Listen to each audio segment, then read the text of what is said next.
वालेकुम। इमाम बुखारी रहमतुल्लाह अलैह का आपने नाम सुना होगा, वो किसी भी तारुफ़ का मोहताज नहीं है।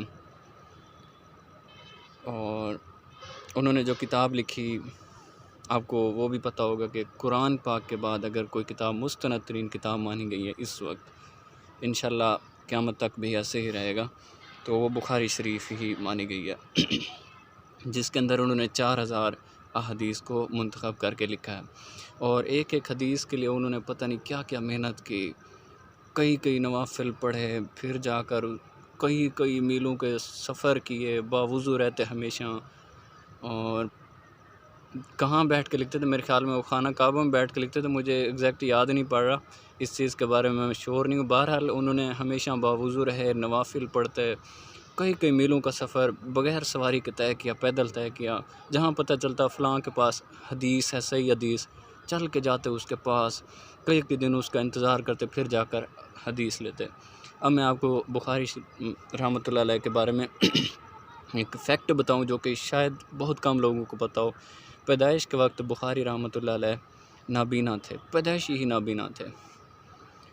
तो इनकी वालदा साहिबा ने अल्लाह ताला से दुआ की। देखें, मैं जो कहने वाला हूँ हकीकी बात ये है कि वो वालदा भी तो फिर वालदा थी, उसने जना भी तो बुखारी जना। और उसने दुआ की अल्लाह ताला से कि या अल्लाह इसको आँखें दे दे, मैं इसको तेरी राह में वक्फ़ कर दूँगी।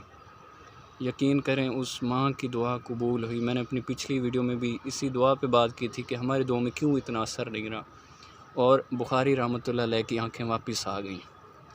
और आँखें वापस आ जाने के बाद उन्होंने ऐसा काम नहीं किया कि बद नज़री करें, गंदे काम करें या फिर गलत राहों की तरफ चल के जाएँ। उन्होंने माँ का जो अल्लाह ताला से वादा किया गया था उसको उन्होंने पूरा किया। और देखें आज बुखारी जगह जगह पढ़ाई जाती है। बुखारी की किताब कुरान पाक के बाद मुस्तनद तरीन किताब मानी गई। रीज़न यही है कि उन्होंने ख़ुद को मुकम्मल तौर पर अल्लाह का कर दिया। शायद अगर वो दुआ ना मांगती, नाबीना रहते, कोई जानता भी ना, दुआ भी मांग लेते और उसके बाद वो दुआ से फिर जाते बुखारी कि चलो जी लगे रहो, अब तो आँखें मिल गई हैं, लड़कियां ताड़ो, ये करो वो करो, तो भाई बुखारी को कोई ना जानता होता। आज उन्होंने जो काम किया है मेरे ख़्याल में यही उनकी बख्शिश के लिए काफ़ी है, बल्कि हमारी रहमतों के लिए भी काफ़ी है कि अल्लाह ताला ने उस किताब की वजह से हम पर रहमतें नाज़िल की हैं कि वो किताब हमारे पाकिस्तान के मदारिस में पढ़ाई जाती है, दुनिया भर के मदारिस में पढ़ाई जाती है।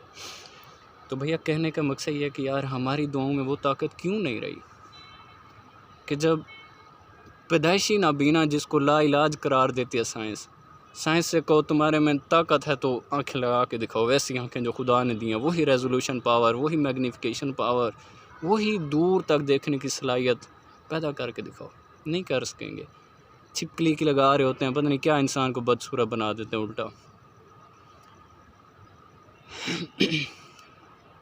देखें वो माँ थी, उसने जना तो बुखारी जना, दुआ मांगी तो फिर उसको पूरा किया। आज हम अपने बच्चे, हमारे बच्चे पैदा हो, अभी नहीं होते उससे पहले हम उनका अजीब अजीब नाम सोचो, नाम भी आजकल पता नहीं अजीब अजीब किस्म के रखते हैं। और इसके अलावा हम एडवांस सोच के बैठते हैं इसको फ़लाँ ऑक्सफोर्ड स्कूल में डालेंगे जहाँ पर ऑक्सफोर्ड का कोर्स पढ़ाया जाता है, फ़लाँ स्कूल में डालेंगे, इतने महंगे स्कूल में डालेंगे। इन दी एंड क्या होता है, उसको कोई जानता तक नहीं होता। और वही बच्चा अमेरिका जब गया बैठा होता है, पीछे वालिदैन को ज़रूरत पड़ती तो वो कहता दफन कर दो।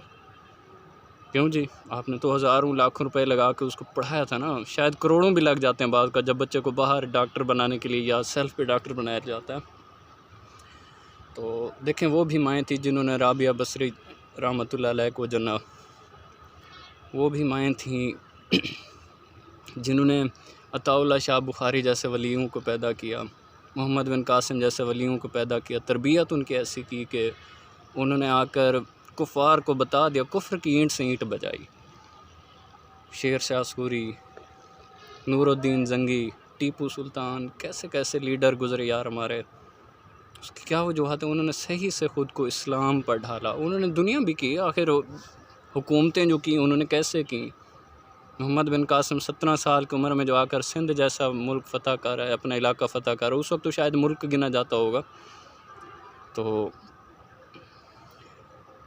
यही बात है कि हज़रत अली रज़ियल्लाहु ताला अन्हु का वाक़या देखें, उन्होंने जब जाकर खैबर का किला को उखाड़, उसका दरवाज़ा खोला था, उसके किले को उखाड़ फेंका था, कई हज़ारों शायद 3000 लोग मिलकर वो खोलते थे। उन्होंने अकेले में क्या चीज़ थी? ईमान की ताकत थी।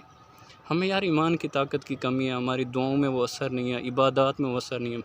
मेरा मुख्तसर पैगाम जो पहुँचाने का मकसद था वो ये था कि यार हम अपनी इबादत को ठीक करें और ठीक तरह से इबादत करें, वज़ू ठीक तरह से करें। हम तो वज़ू के तरीके भी नहीं आ रहे होते सही तरह से और शटपट करके वज़ू करते हैं, बस चल।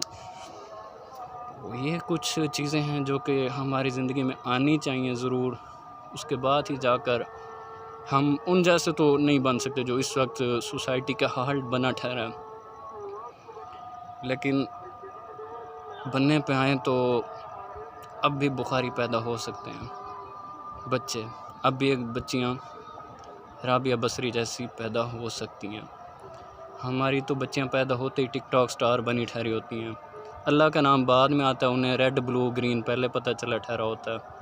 उनको पार्ट्स ऑफ स्पीच का नाम पहले पता चला ठहरा होता है, उनको कलमा बाद में आता है।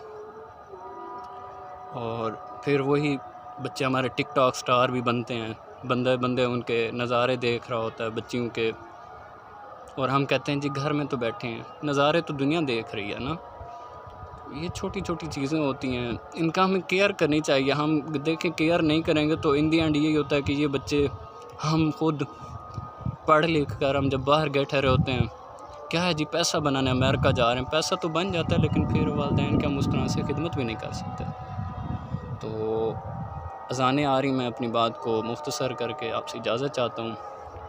दुआओं में, इबादत में ज़ोर लगाइए, अच्छे से दुनिया के साथ साथ इस्लाम को भी लाजमी फ़ॉलो करें, तब हम जाकर दोबारा से यूरोप को बताएंगे कि हम मुसलमान उठ रहे हैं।